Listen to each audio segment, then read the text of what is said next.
Hai, jumpa lagi bersama saya Rubirman di program Rahasia Investasi Sukses. Nah, dulu nih kita pernah ngobrol podcast bareng Pak Victor bahas space ya. Nah, sekarang kita bakal ngobrol-ngobrol lagi. Sekarang ada topik yang menarik nih. Bagaimana strategi iklan zaman now ya, pasti banyak tantangan. Nah, sudah hadir bersama saya ada Pak Devin. Nah, direktur dari Space. Halo Pak Devin, apa kabar? Halo Mas, salam kenal. Salam kenal.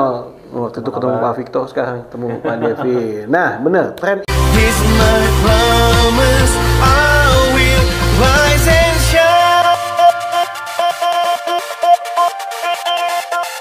Hai teman-teman, selamat datang di YouTube channel Ruby Herman. Sebelum kita nonton, jangan lupa untuk subscribe ya, karena subscribe itu gratis. Yuk kita nonton sama-sama.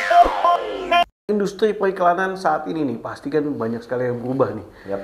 Apalagi versusnya strategi pemasaran yang diadopsi saat ini. Terutama nih banyak sekali iklan-iklan yang bertaburan di platform-platform seperti di handphone, di laptop, dan smart gadget lainnya gitu kan ya. Ini pasti ya ada tantangan yang tinggi nih.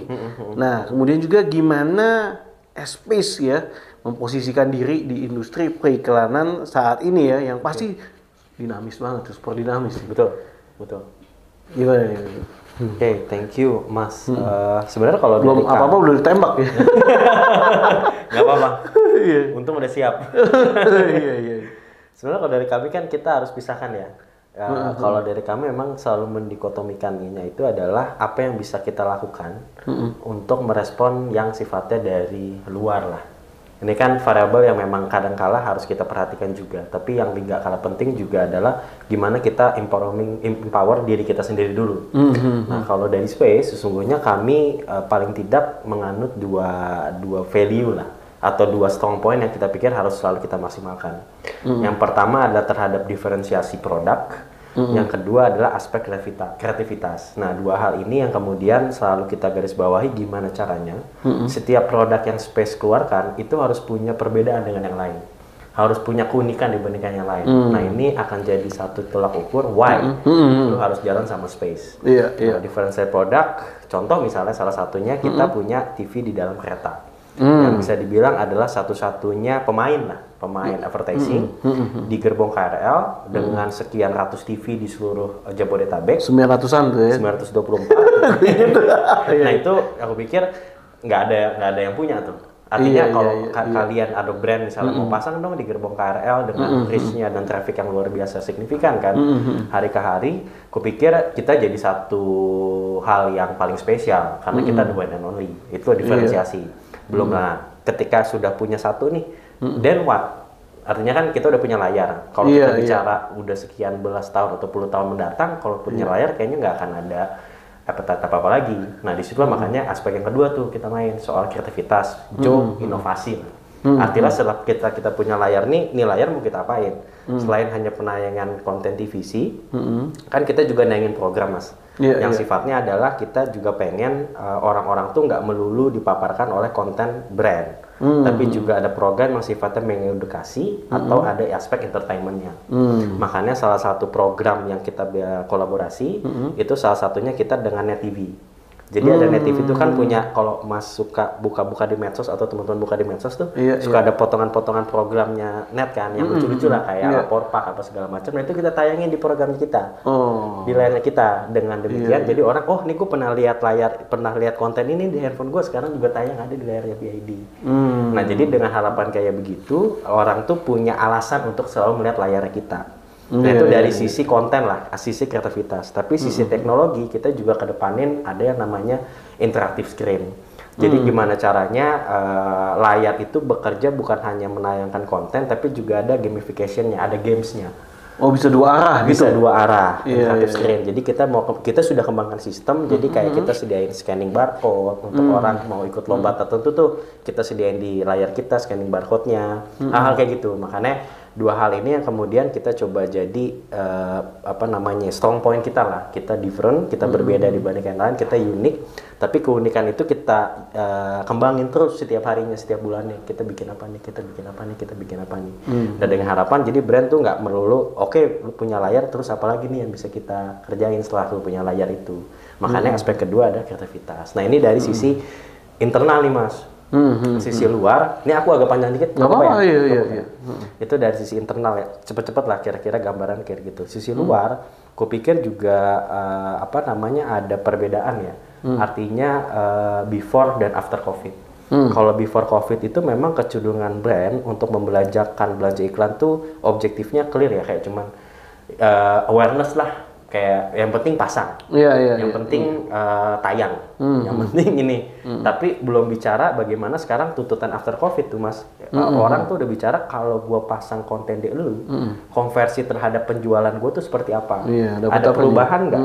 Setelah orang tahu produk gua dari sisi penjualan, ada perubahan nggak? Produk baru ini ada yang mau beli nggak?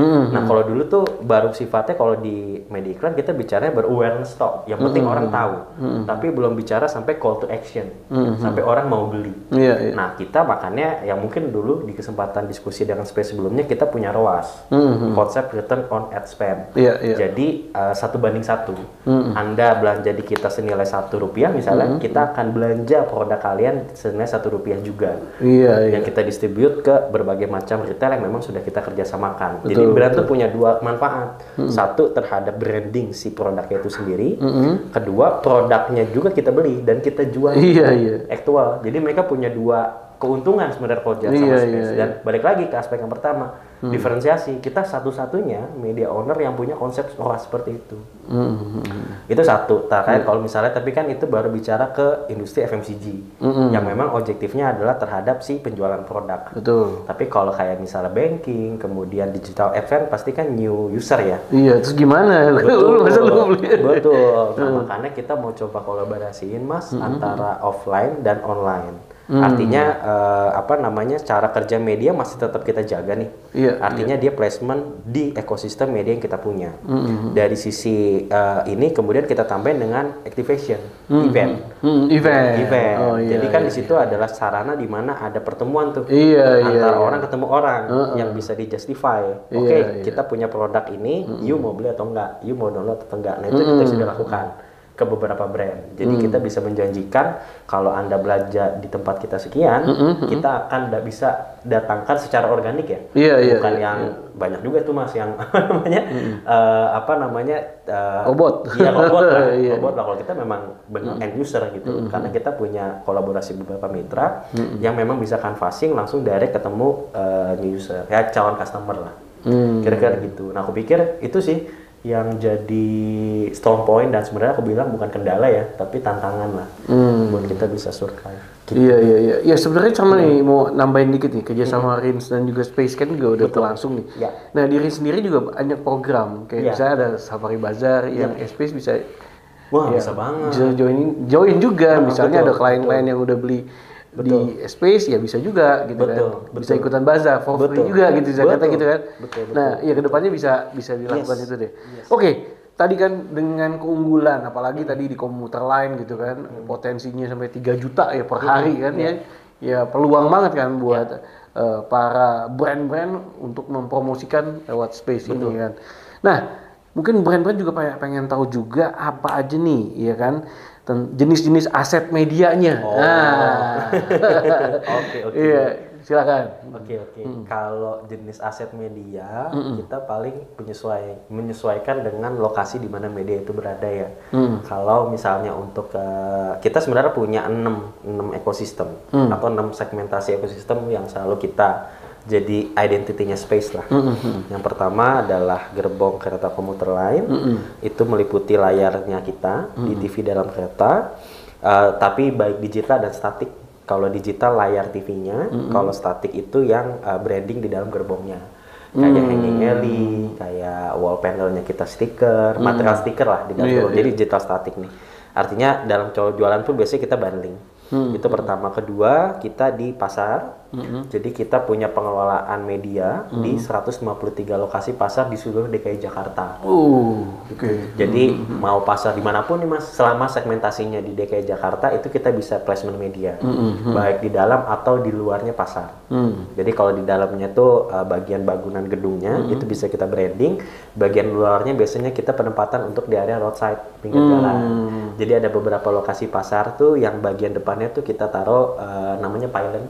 atau layar LED. Itu di Cipulir ada, di Kenari ada, di beberapa lokasi lah. Itu.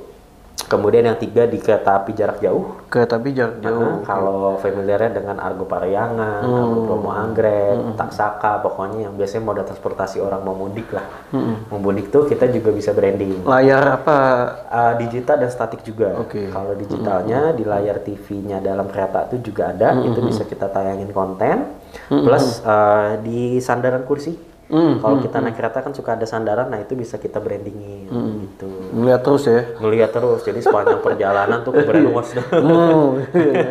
Dan itu kan, nah itu balik lagi tuh Mas, contohnya misalnya kita pernah sediain satu scanning barcode di seat covernya itu. Jadi untuk ngukur ketika dia pasang nih berapa orang nih yang scan. Yang scan. Itu juga bisa. Jadi untuk ngukur performance base juga, lu setelah pasang cover seat berapa sih orang yang emang beneran masuk ke web yang memang lo sediakan tampilan QR-nya. Tapi mesti ada kata-kata clickbait-nya dong ya. Pasti. Makanya itu dia Mas, kreativitas tuh iya. Kalau nggak nih ngapain nih? Harus ada triggernya ya. Lucu-lucuan itu penting banget tuh. Itu penting banget. Dan kita bisa bantu anyway. Jadi kita nggak cuma bicara placement, tapi juga kita bisa pikirin ide kreativitasnya. Tergantung aimingnya mau kemana ya. Betul. Jadi Dek misalnya brand mau cuma gue pengen placement di sini tapi gue nggak punya ide kreatifnya, gimana caranya orang bisa ketawa, bisa tertarik, nah itu kita bisa siapin. Jadi end to end lah. Itu di KJJ, kemudian cepet-cepet aja Mas ya, di warung juga kita bisa. Warung ada. Warung bisa. Placement kayak stiker atau apa gitu. Stiker bisa. Gitu, banner, spanduk itu di warung bisa. Di bus Damri kita di bus bisa. Mostly di moda transportasi itu kita pegang, kecuali pesawat terbang. Sisanya kita bisa. Nah kalau bicara sekarang ini perilaku konsumennya ini menurut Pak Devi ini gimana nih beberapa tahun terakhir ini yang mempengaruhi strategi periklanan? Sebenarnya sih betul banget kalau orang bicara saat ini tuh kayak kan kita bisa pisahin ya Mas. Advertising tuh ada yang model konvensional sama modern. Yang masuk konvensional tuh kan kayak billboard, kayak TV-TV di kita tuh sebenarnya kalau dibilang secara termnya media tuh konvensional. Digital tuh yang model sekarang lah, yang di media sosial kayak YouTube dan segala macem. Nah memang tantangannya saat ini kita sering diberi pertanyaan itu. Kayak contoh misalnya gini, gimana caranya Anda bisa pastiin setiap orang yang di dalam gerbong itu ngeliat layar kita? Sementara semua orang tuh kalau dalam KRL kan semua main handphone, apa segala macam hal gitu ya. Nah kita percaya, kadang tidur juga, macam-macam lah. Kayak misalnya kita pasang billboard di pinggir jalan. Orang di mobil atau di ini biasanya ngapain sih? Ya belum tentu juga sih, iya kan? Atau lihat jalan nih. Iya, atau lihat jalan. Ya, biar fokus gitu kan. Iya. Nggak ada yang bisa pastiin juga lah ya. Nggak ada yang bisa pastiin. Tapi kita percaya sih, maksudnya di era zaman sekarang tuh bukan kompetisi yang kita cari, tapi kolaborasi ya. Artinya gini, kita tuh selalu pengen space gimana caranya. Kita kan bisa dibilang, kalau tadi ya, balik ke term yang tadi adalah industri media konvensional. Digital yang sekarang lagi jadi appetite paling niche paling gede lah. Kita coba kolaborasiin itu Mas. Jadi artinya awareness yang terjadi di media konvensional itu juga terjadi di media digital. Nah kami jadi one stop business solutionnya. Karena kita juga bisa, maksudnya gini, dalam paket penawaran kita, ketika dia placement di lokasi-lokasi kita tertentu, itu juga bisa satu paket nih dengan tayangan yang di media sosialnya dia. Contoh ada satu konsep namanya geofencing Mas. Gimana tuh? Jadi gini, geofencing itu cara kerjanya adalah ketika misalnya gini, aku contoh sederhananya ya, kita punya titik di Pasar Baru Mini Atom. Misalnya Mas lewat di titik Pasar Baru Mini Atom kan, lewat ketemu billboard kita tuh. Nah, si geofencing akan nge-tagging dirimu Mas. Nge-tagging dirimu. Nanti ketika dirimu sampai rumah, kamu buka aplikasi tertentu, misalnya Instagram, YouTube atau TikTok, kamu akan terpapar konten yang sama dengan yang kamu lihat di billboard. Jadi dua arah. Waduh, kayak dihantui. Nah, itu kayak di brainwash. Gitu. Jadi Kejar. orang dua arah tuh kalau dibilang, Iya. kan nggak semua orang ngeliat billboard. Nah, tapi kita bisa monetize juga berdasarkan layanan geofencing itu tadi. Ketika dia buka handphone juga kepapar. Jadi pikiran kita, Mas, bahasanya mah ya, brainwash, mulai dari orang bangun tidur sampai tutup tidur, itu ada selalu iklan. Padahal dia nggak tahu ngelihat atau enggak kan, tapi ini berdasarkan radar kan. Betul. Jadi kita memang pada saat penawaran ke brand tuh selalu bikin semacam journey-nya lah. Iya. Orang tuh ketika kalau jalan sama ekosistem kita, dia misalnya contoh, tadi aku udah jelasin ya ekosistem kita di mana aja. Kita sudah kolaborasi sama digital. Ketika dirimu bangun, kamu buka Instagram, kamu terpapar konten iklan.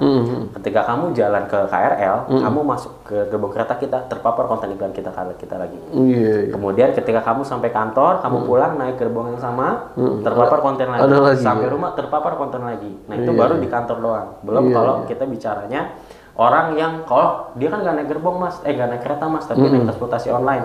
Oh, kita juga bisa. Kamu bangun tidur, kamu pesen Gojek, kamu ngelewatin jalan yang di situ ada penempatan roadside kita. Itu ya. Sampai kantor, Kena lagi. Jadi hal kayak gitu sih yang kita percaya kalau kita tuh harus kasih hulu hilir. Tanpa disadari ya. Tanpa disadari. Ini nih. Jadi Hebat harusnya banget ini. ke brainwash lah orang. Yes. Nah, ini berhubungan berarti sama relevan zaman now ini ya. Yap. Nah, yang pasti gimana nih Space sendiri menyesuaikan strategi pemasarannya dengan perubahan perilaku konsumen ini? Oke.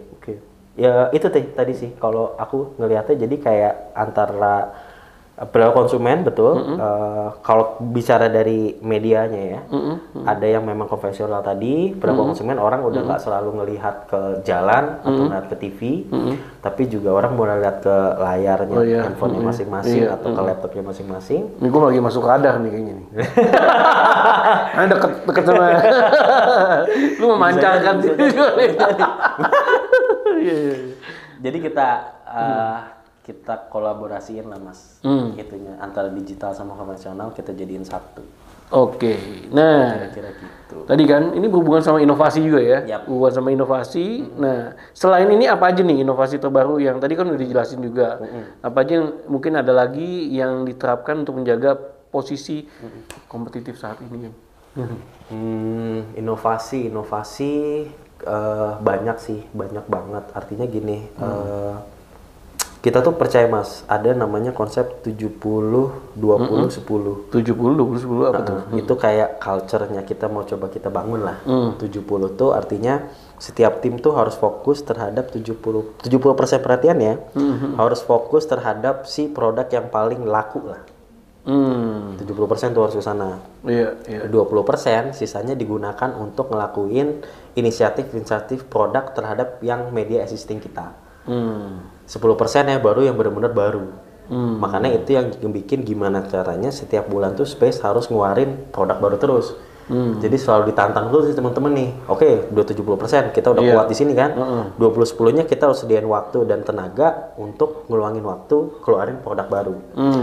Kita hari ini media tuh ada namanya multi sensoric engagement. Apa tuh? Jadi media tuh nggak bisa bekerja terbatas hanya pada penayangan konten semata. Tapi artinya gini, Mas, ketika kita ngelihat layar, yang bekerja itu kan indera penglihatan kita, ya kan? Layar tuh atau videotron, hanya indera penglihatan kita. Kalau kita bicara di layar gerbong KRL, bukan hanya penglihatan yang kena, tapi juga indera pendengaran. Ada suaranya. Ada suara. Iya. Layar kita berbedanya dengan itu. Banyak layar kayak contoh ada beberapa brand dia pasang placement itu hanya visual tok, hanya mata. Nah, kita bicaranya adalah sampai ke indera pendengaran. Iya.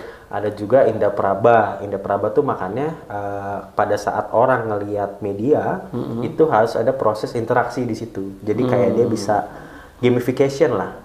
Gamification lah, makanya kita punya satu layar yang kita tempatkan di beberapa lokasi di area Pasar Jaya. Iya. Itu kita ada beberapa fitur teknologi yang bisa kita lakukan. Seperti? Contohnya gini, kita pernah jalan salah satu brand, tapi ini udah familiar banget, udah common banget, tapi kayaknya kita bisa dibilang satu dari beberapa lah yang bisa. Jadi kayak orang tuh ketika tayangan konten keluar, itu dia bisa menangkap suara si digital totem kita. Dan waktu itu gamification-nya adalah kita bilang kalau orang ketika ketemu layar kita tuh dia teriak sekeras-kerasnya, nanti baru kayak ada apa namanya airnya tuh berjalan. Air jalan. Jadi kita perjalanan botol kayak botol gitu, semakin tenar dia akan semakin kuat, nah itu baru keluar konten tayangan iklannya. Nah itu indra apa tuh? Indra suara berarti mulut kan. Iya. Gitu. Nah jadi inovasi teknologi kita adalah tadi prototipenya multi source engagement. Kita punya value kalau setiap layar kita tuh semakin banyak indra yang bekerja maka semakin efektif. Yang kedua, inovasi teknologinya adalah beberapa layar kita digital totem itu sudah ada gamification yang menarik. Salah satunya itu tadi bisa apa namanya ngeluarin suara, kemudian juga apa namanya sudah bisa mengcounting jumlah orang yang melewati daerah tersebut as a real time. Jadi ketika brand pasang di digital totem kita, dia bisa ngelihat tuh berapa jumlah orang yang able-nya tuh ngelihat ke layar. Jadi measureless terukur lah. Jadi nggak cuma kan kalau kita bicara oke, kita placement di pasar nih, kemudian orang lewat segala macam itu kan traffic pasarnya. Tapi berapa traffic orang yang melihat layar kita? Melihat ya, ketahuan ya. Bisa tangkap. Nah itu salah satu inovasi teknologi yang kita lakukan. Jadi gamification terhadap media untuk meningkatkan interaksi. Kedua juga tadi untuk menangkap traffic. Sekitar hal itulah. Sekitar itu. Nah, mungkin bisa diceritain peluang besar apa nih yang dilihat Space ke depannya, ya. Kemudian juga, nah gimana rencana perusahaan untuk memanfaatkan peluang tersebut? Oke, peluang besar ke depan tentu saja sih Mas. Artinya after COVID nih harusnya brand kan sudah punya apa namanya ya, perubahan mindset. Yang artinya nantang kita juga lebih besar yang tadi aku bilang ya, konversinya terhadap penjualan apa segala macam lah. Nah kami pun ngelihat itu sebenarnya juga jadi ini ya, jadi peluangnya adalah kemudian ketika brand sudah ketemu satu pihak yang dia sudah bisa memberikan one stop business solution itu tadi, dia punya kecenderungan tuh dia nggak akan kemana-mana lagi, just with us lah kira-kira gitu. Makanya memang dari sisi kami harus buat desain terkait penawaran atau proposal placement-nya adalah end to end, yang artinya benar-benar apa namanya mulai dari konsep desain medianya bisa kita bikinin, kemudian placement medianya juga bisa kita bikinin, report burti tayangnya juga bisa kita bikinin. Jadi brand tuh udah terima jadi aja, tinggal dia kasih apa namanya objektifnya apa nih, berdasarkan segmentasi industrinya. Nanti kita yang akan bikinin semua, edition kreatifnya kita bisa bikinin, edition placementnya kita bisa bikinin, plus costingnya juga kita bisa bikin. Costingnya juga sih. Wow, mantep nih. Satu buat pertanyaan terakhir nih, mungkin buat share juga ke teman-teman sekalian ya, pentingnya strategi inovasi ya kan. Nah, apalagi di dunia periklanan ini nih. Nah, mungkin Mas Devin bisa share nih. Kalau inovasi sih itu penting banget sih, karena kan apa namanya, kita percaya gini sih Mas, apa namanya, ada orang yang bilang pengalaman sudah 20 tahun. Ya. Tapi ketika dikaji lebih mendalam, ternyata itu adalah pengalaman 1 tahun yang diulang 20 kali. Oh, diulang. Jadi gitu aja ya. Gitu yang lain udah kemana tau ya. Tapi bilangnya pengalaman saya udah 20 tahun nih, Pak. Ini tadi yang Mas Devin bilang tuh termasuk AI juga sih? Betul. Salah satunya itu fitur dari AI itu ya. Yang dimasuk ke dunia periklanan gitu ya. Iya. Sebenarnya ya itu tadi sih, kalau bicara inovasi pastilah kita harus banget berinovasi. Makanya tadi saya bilang ada yang namanya konsep 70-20-10. Jadi memang harus sediain satu waktu di mana perusahaan tuh harus mikirin setelah kita punya produk yang kuat nih, kita mau bikin apa lagi? Karena kebayang sih Mas, kayak misalnya gini, kita udah existing jalan sekian tahun Space. Kemudian tim sales kita lah, katakan datang ke brand, kemudian dengan katalog yang sifatnya itu-itu saja. Artinya kan ketika orang mau ngetok pintu harus ada alasan dong. Kenapa dia harus bukain pintu? Tapi ketika dia bukain pintu, datangnya pakai penawaran yang sama, ini beda nih sini. Kalau sama males ya. Males, makanya paling nggak tuh kita punya rencana dan sudah kita laksanakan setiap bulan tuh paling nggak kita selalu ngeluarin satu launch produk baru setiap 1 bulan sekali. Baik secara fitur teknologi, baik secara skema jualan atau paket atau apapun lah. Pokoknya setiap bulan sebulan sekali tuh kita harus bikin. Karena itu kan menjadi alasan buat tim sales kita buat ngetok pintu brand. Sekarang bulan Juli nanti aku harus nge-launch produk baru nih. Nih bulan Juli kita mau ada program ini nih. Kayak Juli aku kasih bocoran aja. Bulan Juli kita akan ngeluarin fitur running text di layar kita. Running text. Okay. Jadi kalau layar TV kan udah ada tuh Mas yang layar running text bisa jalan tuh di bawah. Nah kita juga mau bikin itu. Bulan Juli kalau semuanya lancar kita mau launch. Dan kita akan sediakan free ke brand. Oh, free. Untuk komersil kita test the water dulu 2 bulan, setelah dirasa ada manfaatnya baru kita bicara komersilnya. Nah contoh hal kayak gitu. Jadi setiap bulan tuh tim memang harus bikin sesuatu nih. Karena kan kita punya ada tim business development, tim operation, tim produk yang setiap bulan tuh kita harus create group. Itu harus ngeluarin. Di bulan pertama nih kita bikin ini nih, bikin paket ini nih, ini. Biar nggak gitu-gitu aja sih, karena kalau gitu-gitu aja wah banyak banget Mas media owner yang sebenarnya di Jakarta ya. Iya, betul. Gitu ini sih. Jadi bisa memenangkan persaingan ya dengan seperti itu ya. Oke, mungkin ada lagi Pak Devin yang ingin disampaikan. Tadi pertanyaan saya udah banyak dan sudah dijawab dengan padat, jelas. Oke, kalau dari sisi space tentu saja pengennya adalah semakin banyak peluang yang ada di luar tuh harapannya juga nggak pernah selesai sih. Kalau saya bicaranya adalah mungkin untuk pesan ke orang ya, market Indonesia tuh market yang gede banget. Artinya orang luar negeri tuh selalu bahkan investasi salah satu yang jadi nilai paling big 3 atau big 5 itu pasti Indonesia. Makanya sesungguhnya apapun inisiatif bisnis, apapun inisiatif kreatif, apapun inisiatif yang sifatnya bukan hanya menguntungkan ya, tapi juga mendatangkan benefit yang bagus buat masyarakat. Buat saya di Indonesia tuh marketnya gede banget.